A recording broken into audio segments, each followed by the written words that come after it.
Udah? Ini positif sayang. Negatif dulu. Ini kan negatif 7. Ya, disusun 5. Nah, sekarang kalian susun secara berpasangan plus 5, positif 5. Susun secara berpasangan.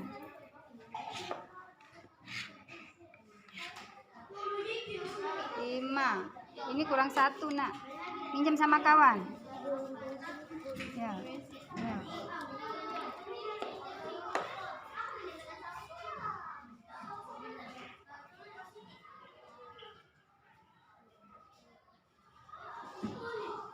Jangan tebak-tebak buah manggis, nak. Jangan tebak-tebak buah manggis, ya. Gunakan medianya, yaitu gunanya media dibuat. Nah, ada berapa? Ada 7. 1, 2, 3, 4, 5, 6 baru. 1 lagi.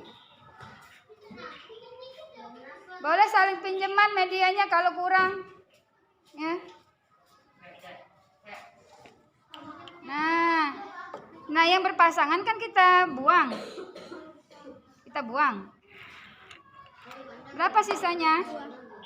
Nah, jadi negatif 2 jawabannya, bukan 14.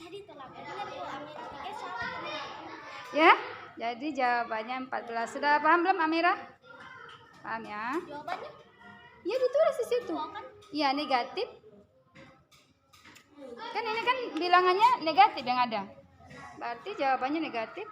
2 buah koinnya berarti negatif 2.